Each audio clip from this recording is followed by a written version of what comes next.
The Blind Crow. The story you're about to hear is true, and it happened right here in Thailand. This story takes place in a village in Saraburi. There was an old man who was cruel and showed no mercy to animals. Strangely enough, he became very successful in his business, accumulating wealth every day. He owned a large, prominent house that caught the eye of passers-by. People from other villages passing by would always ask who that was, noticing its enormous house. The old man's name was Chob, or the villagers called him Grandpa Chob. Before, he didn't have much money, but he had rice paddies to support his family. His wife, Hri, was a quiet woman who rarely argued or got into trouble. She never criticized anyone, not even her 3 children. She especially didn't scold her husband. She let him be.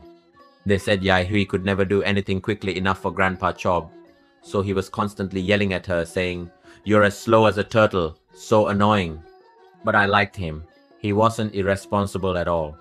He was a hard worker and also quite thrifty. He farmed and gardened until middle age, when he had the idea to open a shop since his house was by the road. So he used the space under his house as a shop, buying various goods to stock, both food and household items, and gradually expanding. Everything he sold well, because people were too lazy to go to the market. It was far expensive and time-consuming. Uncle Chob's shop was considered the biggest in the village. No one else had a bigger one.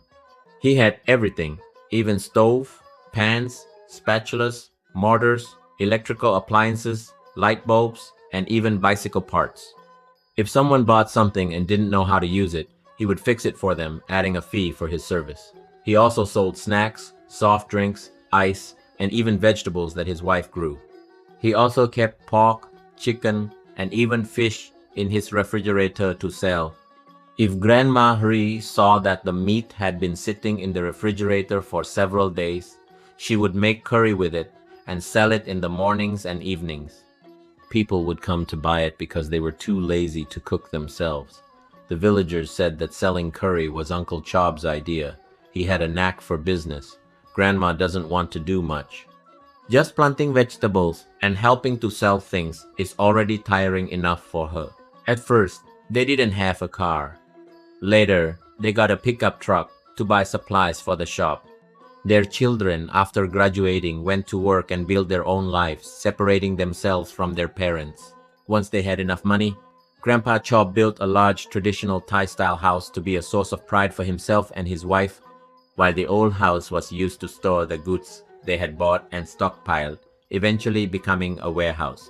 That year, the villagers were still using buffaloes to plow their fields. One day, one of the buffaloes died.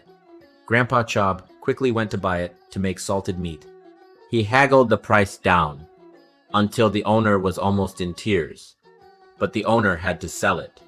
He butchered the buffalo himself, hiring helpers. He put some of the meat in the refrigerator, made salted meat from the rest, and made a spicy stew from the offal, which sold so well he could barely keep up with demand. This buffalo brought him considerable profit. However, a crow stole the salted meat he had spread out on a rack. He was furious and enraged, so he set up a cage to trap it. Eventually, the hungry crow got caught.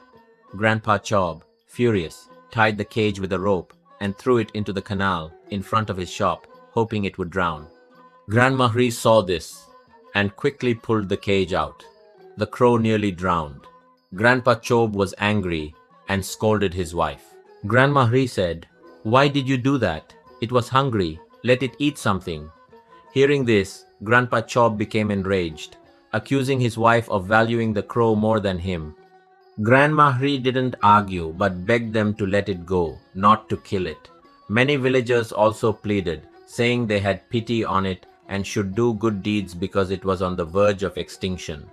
Grandpa Chob agreed not to kill it, but he refused to release it, keeping it locked in a cage until nightfall. While Grandma Hri went to bathe, Grandpa Chob took the opportunity to do something to the crow. When Grandma Hri returned and saw the crow thrashing around in the cage, she thought it just wanted to get out. The next morning, Grandpa Chob opened the cage and released the crow. Several people saw it fly aimlessly, crashing into a large tree before continuing to flap its wings. Everyone assumed it was probably exhausted from lack of food and water. Then things changed. Grandpa Chob, wanting a shortcut to riches, started gambling on both the official and illegal lottery, spending tens of thousands of baht each draw without his wife knowing. He bet even harder, hoping to recoup his losses. But he lost everything, emptying his bank account. His once popular shop became a large store with no merchandise. Customers fled to new businesses. By the time Grandma Hri realized what was happening, the money was gone and he was deeply in debt. He even had to sell his pickup truck and traditional Thai-style house. Grandpa Chob's fortunes plummeted rapidly, becoming even worse off than before.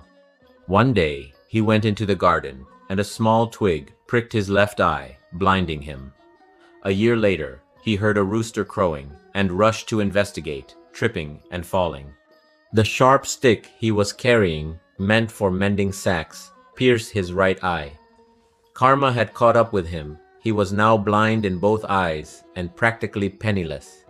He confessed to his wife that before releasing the crow, he had blinded it in both eyes with the sharp stick.